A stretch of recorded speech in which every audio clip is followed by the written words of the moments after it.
So, welcome back to another video. This is a 9th grade video, actually, with, as you can see, linear versus exponential growth. So, this might be different from one of my other videos because it's 9th grade, of course. First, because that was just kind of like a warm-up or a beginning to refresh one's memory. So, 9. So, we're doing exponential versus linear growth. We might need a calculator, but we can do this. Is the relationship linear or exponential? So, there are only two choices, linear and exponential. One might believe that there would be three choices, which would be neither. So, let's start with this. 9, 17, 25, 33. So this is constantly increasing by 1, 2, 3, 4, 5, 6, 7, 8, 8. And then this is also increasing by 8, which is also increasing by 8. So, so let's make ourselves a mental note right here. Plus 8, plus 8, and plus 8. So, now you would have minus 6, minus 24, minus 96, and minus 384. So, you can use common knowledge to know that this is more than this value subtracting. And definitely this is more than this value subtracting. So, little and a lot. Well, this is little. So, imagine 1, 2, 3, 4, 5, 6, 7, 8. Now, compared to, and we have one of this, small, and then one of this, medium, one of this, humongous. So,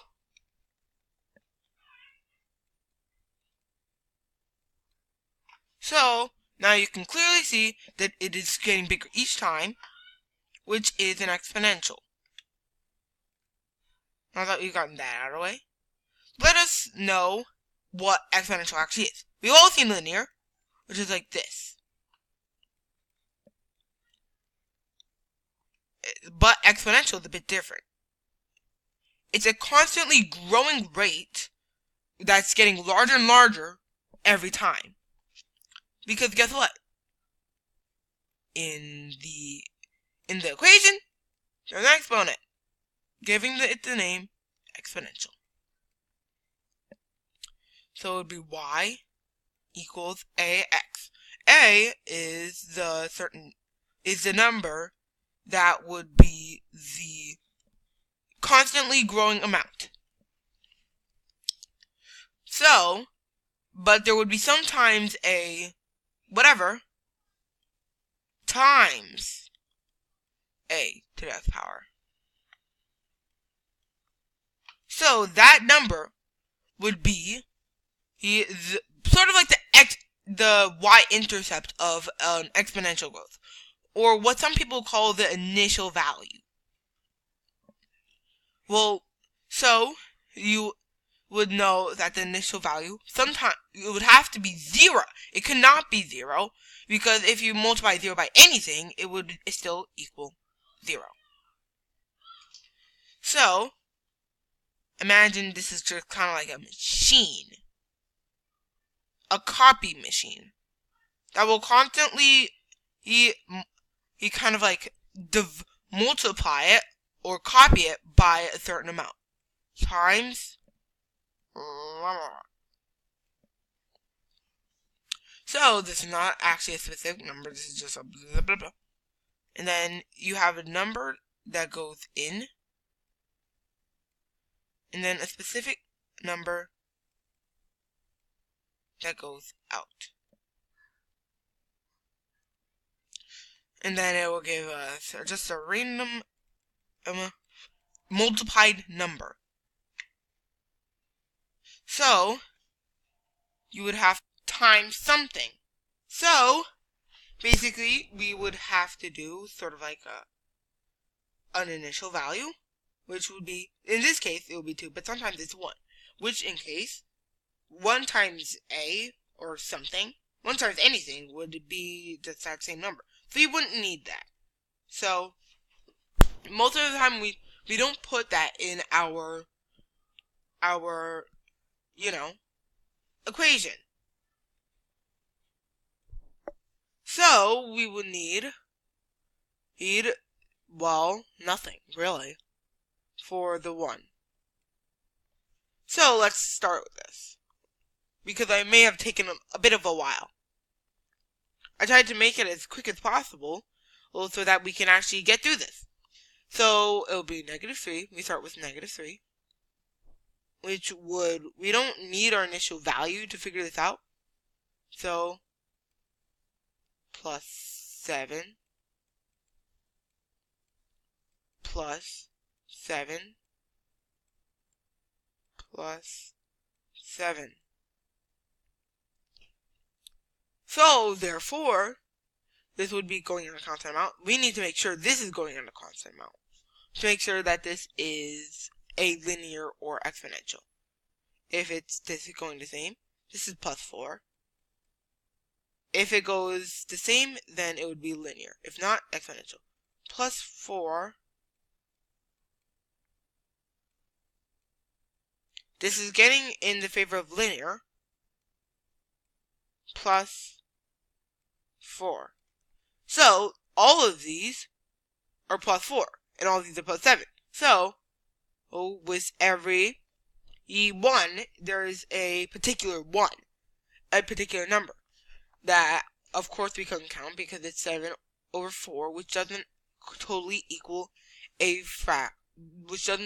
whole number. So, leave it at 7 over 4. But, either way, it's still counting the same amount for every constant amount. It's counting a constant amount for every 1, so it would have to be linear.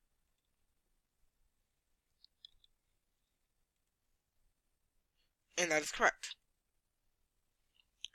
So, now we have to do this. It goes from -10, with 1, 2, 3.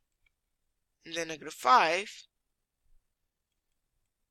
goes to 1, 2, 3. But these are 10s. Which would equal 30. Oops. And this would equal 3. 0, so this would be plus 5. Plus 5 would be 300. So we need to, we'll make it a little bit bigger and put slashes towards it. Done.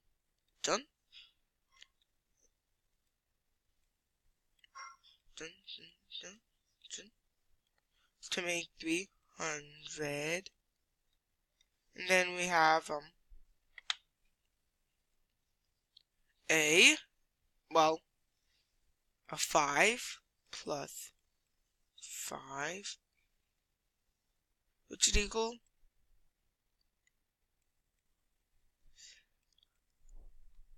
guess what this is? Thousands!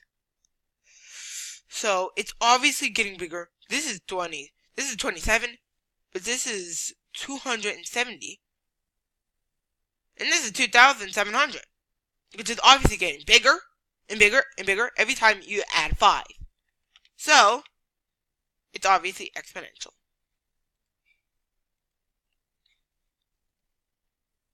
So now this one is adding by 7 for the x. 7. And it's 4. 1, 2, 3, 4. Plus 7. But this is a 2. And this is adding 4. Plus 7. And we have 9. 1, 2, 3, 4, 5, 6, 7, 8. And this is adding. Well, this is this is actually not, this is actually 7 plus 7 plus 7. And this is also plus 7.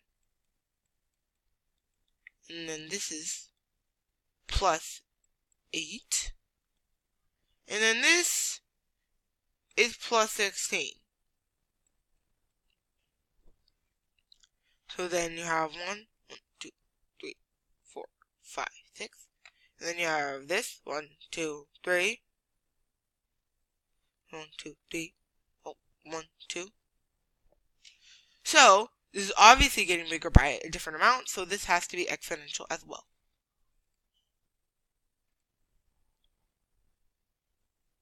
So I'm sorry this took a little bit or a little while, but this is essential knowledge that you would need to know, and some practice questions that you would want to study and figure out for yourself, by using Khan Academy, 9th grade math, or Algebra 1 if you want to call it that. So make sure you check out Khan Academy because they have great practice, great ways to do stuff. They have videos that you can use to learn, and it's just an overall good site. So make sure you do that and a ton of others. And remember, you're not just limited to Khan Academy. There are so many other websites that allow you to do many things. So make sure you go out there on the big wide web, the World Wide Web, and look up more places to learn this kind of stuff. So make sure to hit the subscribe button and make sure to hit the subscribe button and make sure that you hit the bell and you leave a comment to see what I can do better. Bye!